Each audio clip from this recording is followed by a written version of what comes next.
역대 최고의 열기 속에 오늘 드디어 미 전역에서 대선이 치러졌습니다. 첫 개표가 끝난 뉴햄프셔주 밀스필드에서는 트럼프 대통령이 16표를 얻어 승리했습니다.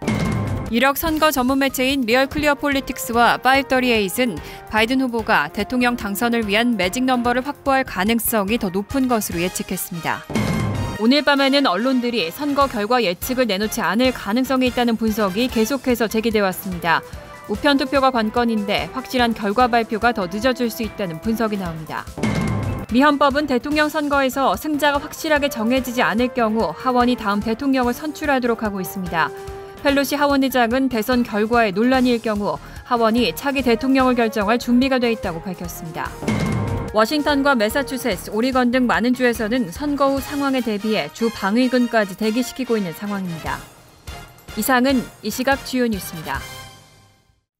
시청자 여러분 안녕하십니까? KBN 뉴스입니다. 오늘 오후 4시 기준 미 전역의 코로나19 누적 확진자는 어제보다 6만 7,105명 늘어난 963만 4,648명, 사망자는 871명이 늘어 23만 7,865명입니다. 이 가운데 뉴욕의 확진자는 2,041명이 늘어 55만 109명, 사망자는 7명이 늘어 3만 3,705명, 뉴저지 확진자는 1,318명이 늘어나 24만 7,467명, 사망자는 9명이 늘어 16,493명입니다. 한편 커네티컷의 확진자는 2,651명이 늘어 7만 3,858명, 사망자는 11명이 늘어 4,627명으로 집계됐습니다. 첫 번째 소식입니다. 역대 최고의 열기 속에 오늘 드디어 미 전역에서 대선이 치러졌습니다. 뉴욕과 뉴저지에서는 오늘 아침 6시부터 시작된 투표가 조금 전 7시에 마감됐습니다. 가장 먼저 투표를 시작한 곳은 북동부 뉴햄프셔주 딕스빌 노치와 밀스필드 두 마을이었습니다. 첫 개표 결과에서는 트럼프 대통령이 16표를 얻어 승리했습니다. 시간대가 가장 빠른 대서양변 동부 지역 중 버몬트주가 오늘 새벽 5시에 투표를 먼저 시작했습니다. 그리고 6시에 동부 시간대 주요 주들 커네티컷, 메인, 뉴저지, 뉴욕주가 일제히 투표소 문을 열었습니다. 여기에 시간대가 1시간 늦은 중부 시간대의 인디애나와 켄터키주가 합세했습니다. 동부의 다른 주인 델라웨어, 수도 워싱턴, 플로리다, 조지아, 펜실베니아 등은 7시에 개시했고 태평양 시간대에 서부 캘리포니아주 등은 워싱턴보다 3시간 뒤, 그리고 하와이는 또 그 2시간 뒤 현지 시간으로 아침 7시에 투표를 개시했습니다. 미국 총인구 3억 3,500만 명 중 투표권을 갖고 있는 인구는 2억 4천만 명이고 이번 59차 대통령 선거에는 1억 5천만 명이 투표할 것으로 추산되는데 이 가운데 1억 명은 투표일 전에 이미 투표를 마쳤습니다. 이미 투표와 개표가 끝난 지역도 있습니다. AP통신은 대선 첫 투표 개표에서 트럼프 대통령과 조 바이든 민주당 대선 후보가 나란히 승리했다고 보도했습니다. 동부 시간으로 오전 0시 첫 투표를 실시한 뉴햄프셔 작은 마을 딕스빌 노치에서는 바이든 후보가 5표를 얻어 승리했습니다. 트럼프 대통령은 단 한 표도 얻지 못했습니다. 딕스빌 노치와 함께 투표를 시작한 뉴햄프셔의 또 다른 작은 마을 밀스필드는 트럼프 대통령에게 승리를 안겨줬습니다. 밀스필드의 유권자는 22명으로 공화당원 16명, 민주당원 3명, 무당층 3명으로 알려졌습니다. 트럼프 대통령과 조 바이든 민주당 대선 후보는 어제까지도 마지막 유세에 총력전을 펼쳤습니다. 트럼프 대통령은 이른바 러스트벨트를 공략하고 2016년의 승리를 재현할 것이라고 강조했습니다. 한편 바이든 후보는 펜실베니아에서 이제 곧 새로운 날이 시작될 것이라면서 승리를 자신했습니다. 트럼프 대통령은 선거 전날인 어제 노스캐롤라이나 페이앳빌을 시작으로 펜실베니아 어보카, 미시간 트래버스리, 위스콘신 커노샤, 미시간 그랜드래피즈 5곳에서 마지막 유세 강행군을 펼쳤습니다. 특히 이 가운데 펜실베니아와 미시간, 위스콘신은 지난 2016년 트럼프 대통령의 승리에 지대한 공을 세운 러스트벨트에 속합니다. 트럼프 대통령은 이날 대선 전 마지막 유세 일정을 이곳들을 중심으로 소화하고 2016년의 승리의 재현을 꾀했습니다. 트럼프 대통령은 유튜브 도널드 트럼프 채널로 중계된 펜실베니아 어보카 유세에서 4년 전 승리를 거론하고 2016년에 우리는 누구도 본 적이 없는 수준의 선거운동을 했다며 이번 선거운동 열기는 4년 전보다 훨씬 더 크다고 자신감을 표했습니다. 그는 내일 선거에서 이기고 백악관에서 4년 더 시간을 얻어낼 것이라고 강조했습니다. 한편 바이든 후보는 대선 최대 격전지로 꼽히는 펜실베니아에 집중했습니다. 바이든 후보는 이날 피츠버그에서 마지막 유세를 우리에게 내일 큰 승리가 다가오고 있다는 말로 시작했습니다. 이어 내일은 새로운 날의 시작이라며 이 나라를 바꿀 수 있는 힘은 당신들 손에 있다고 투표를 독려했습니다. 유력 선거 전문 매체인 리얼 클리어 폴리틱스와 538이 두 대선 후보의 주별 판세를 분석하고 선거인단의 규모를 예측해 발표했습니다. 대통령 당선을 위한 선거인단 매직 넘버는 270명인데요. 두 기관은 바이든 후보가 이 매직 넘버를 확보할 가능성이 더 높은 것으로 예측했습니다. 2일 오후 리얼 클리어 폴리틱스와 538은 CNN, 뉴욕타임즈 등 언론들이 분석한 판세를 토대로 후보별 우세 지역과 경합주의 지지율, 지역별 선거인단 규모를 알아봤습니다. 바이든 후보는 선거인단이 55명으로 가장 많은 캘리포니아를 비롯해 뉴욕주와 일리노이, 뉴저지와 버지니아, 워싱턴, 매사추세츠, 메릴랜드, 콜로라도, 커네티컷과 오리건, 뉴멕시코, 하와이, 메인과 뉴햄프셔, 로드아일랜드, 워싱턴 DC, 델라웨어, 버몬트 등에서 승리 가능성이 점쳐지고 있습니다. 이 경우 바이든 후보는 217명 안팎의 선거인단을 확보한 것으로 보입니다. 한편 트럼프 대통령은 보수적으로 접근했을 때 약 130명의 선거인단을 확보한 것으로 분석되고 인디애나, 테네시, 미시시피, 미주리, 엘라베마, 사우스캐롤라이나, 켄터키, 루이지애나, 오클라호마와 아칸소, 캔자스, 유타, 네브라스카, 웨스트버지니아, 아이다호, 알래스카, 몬태나, 노스다코타, 사우스다코타, 와이오밍 등에서 확고한 우위가 예상되고 있습니다. 이번 선거에서도 6개 경합주는 당락을 가를 핵심적인 역할을 할 것으로 보입니다. 바이든 후보는 러스트벨트에 이어 미네소타 한 곳만 더 이겨도 당선에 필요한 선거인단 270명을 넘어서게 될 것으로 전망됐습니다. 하지만 반대로 트럼프 대통령은 재선에 성공하려면 텍사스와 조지아, 오하이오, 아이오와는 물론 선벨트 지역을 모두 이기고 그나마 격차가 덜한 펜실베니아까지 가져와야 할 것이라는 예측입니다. 통상 언론들은 그동안 투표날 밤이면 각 후보가 얼마나 많은 선거인단을 얻게 될지 전망해왔습니다. 그런데 오늘 밤에는 언론들이 선거 결과 예측을 내놓지 않을 가능성이 있다는 분석이 계속해서 제기돼 왔습니다. 우편 투표가 관건인데 개표에 시간이 걸리는 만큼 확실한 결과 발표가 더 늦어질 수 있다는 분석이 나옵니다. CNN에 따르면 샘 피스트 워싱턴 지국장은 대선 특집 방송을 담당하는 앵커와 프로듀서들에게 정말 많은 사람이 우편 투표에 참여했다는 점에서 이번 대선은 우리 인생에서 가장 이례적인 선거라고 전했습니다. 그러면서 이번 대선은 방송사들이 오늘 밤 승자를 예측할지 알 수 없다고 밝혔습니다. CNN은 당일 밤 주별로 전망을 내놓을 예정이지만 다른 방송사의 경우는 이제까지의 대선과는 다르게 이런 분석을 제시하지 않을 수도 있다는 의미입니다. 언론들은 그동안 통상 투표날 밤이면 각 후보가 얼마나 많은 선거인단을 얻게 될지 전망해왔지만 이번 대선 승자는 하루 만에 윤곽을 잡기 어려워 보인다는 게 중론입니다. 관건은 우편투표로 이미 9천만 명이 넘는 유권자들이 사전투표를 한 상태이고 사전투표에는 현장 조기투표와 우편투표가 포함됩니다. 그런데 우편투표는 개표에 시간이 걸리는 만큼 피스트 지국장은 우편투표 개표가 심지어 6일에도 끝나지 않을 수 있다고 전망했습니다.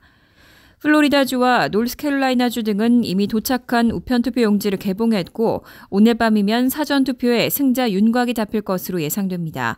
반면 러스트벨트, 경합주 펜실베니아, 미시간 및 위스콘신은 오늘 우편투표를 개봉했고 일부 카운티는 내일 아침 개표 작업에 돌입할 계획이어서 개표는 더욱 늦어질 수 있다는 분석입니다. 한편 올해 대선 결과 발표는 걸리는 시간도 문제지만 결과 자체를 두고 논란이 벌어질 수 있다는 우려도 나옵니다. 낸시 펠로시 하원 의장은 대선 결과에 논란일 경우 하원이 차기 대통령을 결정할 준비가 돼 있다고 밝혔습니다.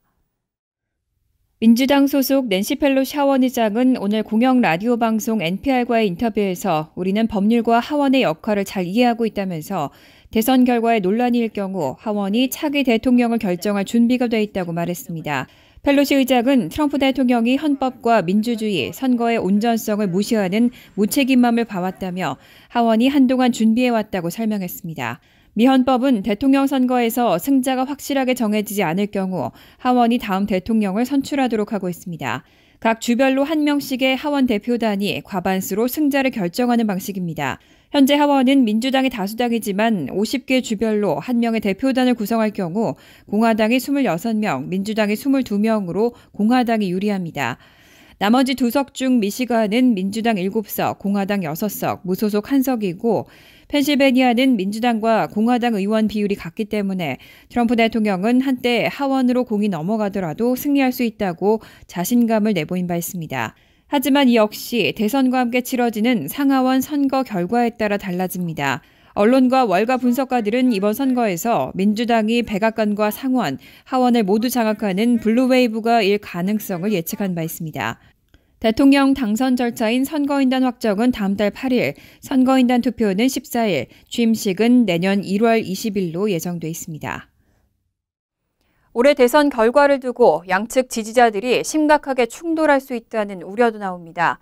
워싱턴과 매사추세츠, 오리건 등 많은 주에서는 선거 후 상황에 대비해 주 방위군을 대기시키고 있는 상황입니다.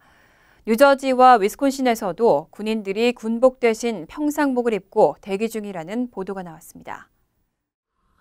올해 대선 선거일이 공포의 대상이 된 것은 결과에 따라 양측 지지자들이 심각하게 충돌할 수 있다는 우려 때문입니다. 워싱턴, 매사추세츠, 오리건 등 많은 주에서 선거 후 상황에 대비해 주 방위군을 대기시키고 있는 상황입니다. 뉴저지와 위스콘신에서는 시민들을 놀라게 하지 않으려고 군인들이 군복 대신 평상복을 입고 대기 중이라는 보도도 나왔습니다. 이번 선거는 우편투표 참여율이 높은데 각 주마다 개표일이 다르고 결과가 나오는데 상당한 시간이 걸릴 수 있기 때문에 원하는 결과가 빨리 나오지 않거나 지지하지 않는 후보에게 유리한 상황이 전개될 경우 불만을 품은 이들이 폭력적인 행동을 벌일 수 있다는 우려가 나왔습니다. USA Today는 유권자 4명 중 3명이 선거 후 폭력 사태가 우려된다고 답했다는 여론조사 결과를 보도했습니다. 한편 어제 뉴욕타임스는 어떤 결과도 단언하기 힘든 상황에서 트럼프 대통령이 시민들의 소요를 폭동으로 간주하고 폭동 진압법을 발동할 수 있다고 우려했습니다. 또 대통령이 시민들의 폭력 시위를 폭동으로 정의하면 법원도 막을 방법이 없다고 덧붙였습니다. 트럼프 대통령은 이미 지난 6월 흑인 조지 플로이드 사망 사건 때 폭동 진압법을 발동해 군대를 동원하고 거리로 나선 흑인 인권 시위대를 진압할 수도 있다고 시사한 바 있습니다. 한편 뉴저지 팰리세이즈 팍에서는 2명의 한인 시의원 후보가 출마했는데요. 오늘 아침 일찍부터 유권자들은 소중한 한 표를 행사하기 위해 투표소를 찾았습니다. 양 후보 진영도 마지막 순간까지 후보자 알리기에 최선을 다했습니다. 오늘 오전 8시경 팰리세이즈 팍 린버그 초등학교에 마련된 투표소. 각 선거 캠프는 투표소 주변에 후보자들을 알리는 피켓을 설치하고 투표소를 찾는 유권자들에게 한 표를 당부했습니다. 이미 많은 수의 유권자들이 우편 투표로 참여했지만 오전 한때 투표소 입구에 줄이 만들어지는 등 투표소를 찾는 유권자들의 발길이 이어졌습니다. 그동안 성원해 주셔서 대단히 감사드리고 또 만약에 제가 된다면은 또 그 성원에 보답해서 최선을 다해서 열심히 하도록 그렇게 마음을 먹습니다. 유권자 여러분 감사합니다. 그동안 여러분의 성원과 지지로 선거운동 무사히 마쳤습니다. 오늘 좋은 결과 있으리라 믿습니다. 여러분의 성원 감사합니다. 오늘 치러진 뉴저지의 투표 결과가 나오기까지는 시간이 걸릴 것으로 보입니다. 뉴저지 선관위는 현장 투표 참여자와 우편 투표 참여자의 중복을 막기 위해 오늘 현장 투표는 모두 잠정 투표로 하고 우편 투표 개표가 마무리된 후 개표를 시작할 방침이라고 밝혔습니다. 따라서 우편 투표가 종료되는 10일 이후에 최종 결과가 나올 것으로 예상됩니다. 어제 하루 동안 미국에서는 9만 명에 가까운 코로나19 신규 확진자가 나왔습니다. 데버라 벅스 백악관 코로나19 태스크포스 조정관은 어제 백악관 최고위 관리들에게 코로나19 확산이 치명적인 단계에 접어들었다고 경고했습니다. 이번 주 안에 하루 10만 명을 돌파할 수도 있다면서 그 어느 때보다 적극적인 방역 조치 준수가 필요하다고 강조했습니다. 어제 데버라 벅스 조정관은 백악관 최고위 관리 등에게 전달한 내부 보고서에서 사망률이 증가하는 코로나19 팬데믹에 가장 우려되고 가장 치명적인 단계에 진입하고 있다고 경고했습니다. 벅스 조정관은 전미 카운티 중 30% 가까이에서 급속도로 확진자가 증가하고 있다면서 팬데믹 기간 목격한 것 중 가장 많은 카운티 핫스팟이라고 지적하고 미국 절반이 검진 검사 결과가 평탄하거나 감소했음에도 적색 또는 오렌지색 지역이라고 전했습니다. 때문에 홍보와 검사, 인력에 이르기까지 보다 공격적인 행동을 취해야 한다며 현 단계에서 필수적인 것은 꾸준한 마스크 착용과 신체적 거리 두기, 손 씻기, 그리고 가족과 친구들과 실내 모임의 전폭적 제한 등과 관련된 일관적인 홍보라고 강조했습니다. 워싱턴 포스트는 벅스 조정관의 내부 보고서는 코로나19 위험성을 평가절하하는 트럼프 대통령의 행보와 여러 가지 지점에서 모순된다고 지적했습니다. 아울러 트럼프 대통령은 미국에서 코로나19가 변곡점을 지났다고 주장하지만 벅스 조정관은 이번 주 신규 확진자가 하루 10만 명 이상 발생할 수 있다고도 언급했습니다. 벅스 조정관과 함께 일하는 한 행정부 관리는 벅스 조정관의 보고서 수위가 점점 더 심각해지고 있지만 영향력이 별로 없다고 밝혔습니다. 트럼프 대통령이 집단 면역을 주장하는 스캇 아틀라스 박사의 영향을 받고 있다면서 벅스 조정관은 자신이 무시당하고 있는 것 같다고 느끼고 있다고 전했습니다. 뉴욕 뉴저지 일원에서도 코로나19 증가세가 심상치 않습니다. 뉴저지에서는 1일 신규 확진자가 지난 5월 이후 처음으로 2,000명을 넘었습니다. 뉴욕시도 하루 양성률이 2%를 넘었습니다. 뉴저지에서는 지난 5월 이후 처음으로 하루 코로나19 감염자 수가 2,000명을 넘어섰습니다. 지난달 30일 이 수치는 2,089명을 기록했고 지난 2주간 신규 확진자 수는 계속해서 매일 1,000명을 넘었습니다.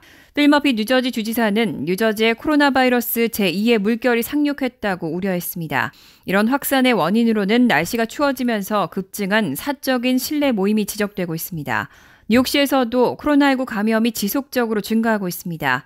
2일 빌 드블라지오 뉴욕시장은 미디어 브리핑에서 7일 평균 양성률이 1.81%, 하루 양성률 최고치가 2.08%까지 올랐다고 밝혔습니다.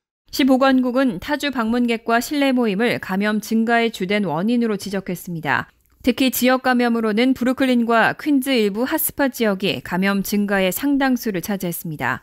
그럼에도 불구하고 앤드류 쿠오모 뉴욕 주지사는 핫스팟 지역 공립교회 대면 수업을 허용할 뜻을 밝히고 안전한 대면 수업을 위한 가이드라인을 만들었다며 모든 학생들은 대면 수업을 받기 전에 코로나19 음성 판정을 받아야 하고 학생의 25%는 무작위 선정에 따라 추가 검사를 받게 된다고 밝혔습니다.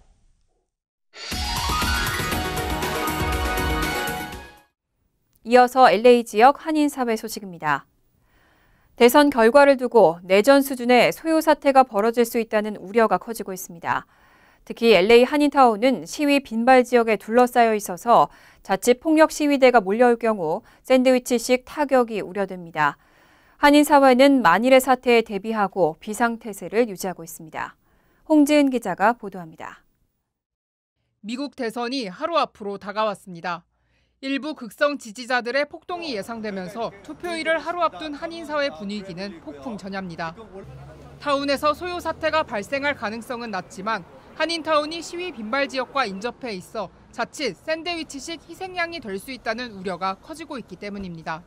여기가 교통이 굉장히 좋아요. 다운타운, 그다음에 노스 할리우드, 또 할리우드, 거의 데모 많이 하는 데거든요. 또 사우스 센트럴, 또 그 사람들이 흥분할 수가 있어요. 그러면은 미국이 문제가 뭐냐면 총이 있기 때문에 흥분한 사태에서 우리들이 괜히 한국 사람들이 교통 좋은 곳에 껴있기 때문에 우리가 봉변을 당하지 말자 이런 얘기죠. 한인타운을 관할하는 LAPD 올림픽 경찰서도 선거 기간 소요 사태에 대비해 순찰 인력을 늘리고 치안 강화에 나섰습니다. 경찰 당국은 선거 기간 동안 피해를 예방하기 위해 한인들에게 영업을 중단하거나 단축 근무를 하고 일찍 귀가할 것을 당부했습니다.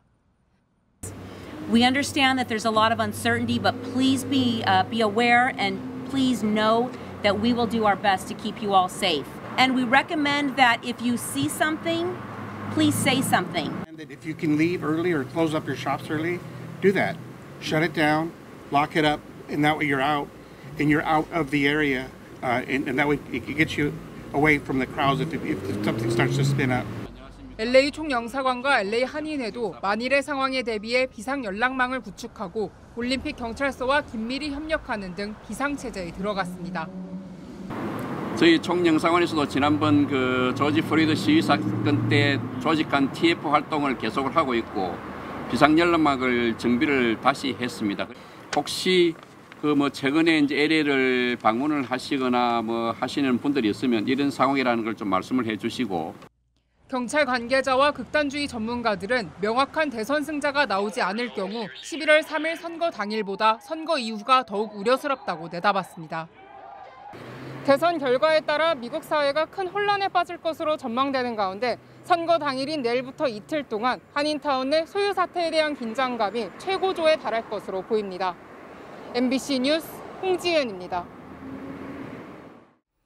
이번 대선은 코로나 전국과 맞물려서 그 어느 때보다 격동적이고 이례적인 선거로 평가되고 있습니다. 관심도 역대급 수준인데요. 한인 유권자들의 투표 참여율도 사상 최고치를 기록하고 있습니다. 여준호 기자가 보도합니다. 한인 후보자들이 출마한 LA와 오렌지 카운티 지역의 사전 투표율입니다. 지난 대선 평균 20% 정도에 머물던 한인 투표율이 이번엔 이미 사전 투표에만 절반이 넘는 유권자들이 참여했습니다. 일부 지역은 전체 70%가 넘는 한인 유권자들이 이미 투표를 마쳤을 정도로 관심이 뜨겁습니다. 코로나 사태로 실생활에 직접적인 영향을 미치는 보건과 경제 문제가 중요한 이슈로 떠올랐고 좌우 극한 대립까지 이어지면서 정치적인 관심과 투표 참여를 이끌었다는 분석입니다.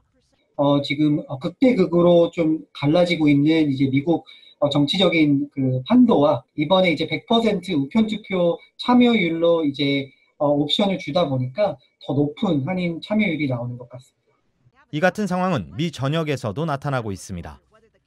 정치 분석업체 타겟 스마트의 조사에 따르면 미 전역 아시안 아메리칸 유권자 가운데 처음으로 조기 투표에 참여한 유권자 비율은 지난 대선과 비교했을 때 3.3%에서 5.3%로 크게 늘었습니다.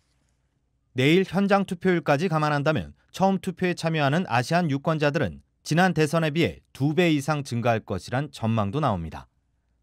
특히 작은 표 차이로 당락이 좌우되는 접전 지역일 경우 한인들의 표심이 선거 결과에 직접적인 영향을 미칠 수 있는 이른바 캐스팅 보트가 될 수 있다는 분석입니다. 이런 아시안계의 새로운 유권자분들이 앞으로 이번 선거도 마찬가지겠지만 미국의 어떤 정치, 선거를 좌지우지할 수 있는 어떤 좋은 이번에 그런 그 모범이 될 수 있을 것 같습니다. 캘리포니아주에서 한인 유권자 수는 20만 2,661명으로 이 가운데 절반이 넘는 55.8%가 이미 투표를 마친 상태입니다. MBC 뉴스 여준호입니다. 간추린 소식입니다. 제10대 재외동포재단 이사장에 김성곤 전 국회의원이 임명됐습니다.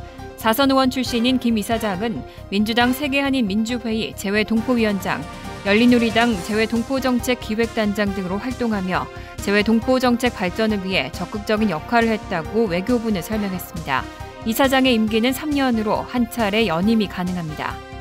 뉴저지주 최저임금이 예정대로 내년 1월을 기해 시간당 $12로 인상됩니다.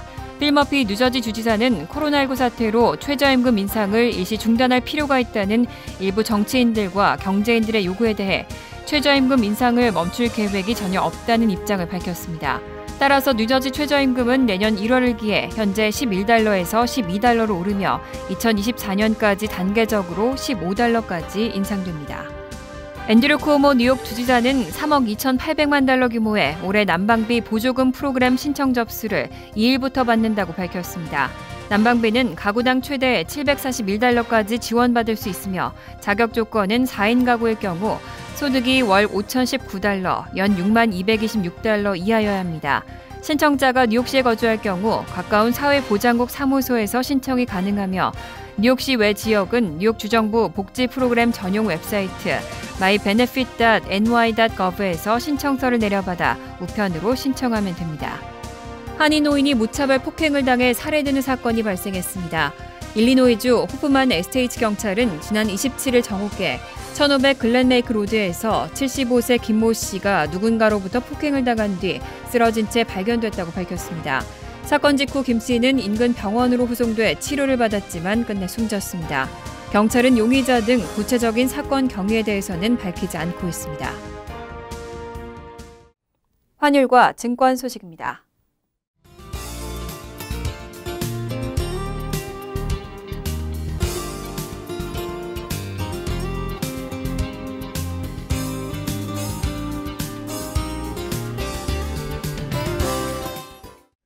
이어서 날씨입니다. 수요일은 화창하겠습니다. 낮 최고 기온은 62도, 섭씨 17도, 밤 최저 기온은 49도, 섭씨 9도로 예상됩니다. 목요일은 화창한 가운데 가끔 구름만 끼겠습니다. 금요일은 곳에 따라 구름이 많겠습니다. 이상으로 KBN 뉴스를 마칩니다. KBN과 함께 즐거운 저녁 되시기 바랍니다.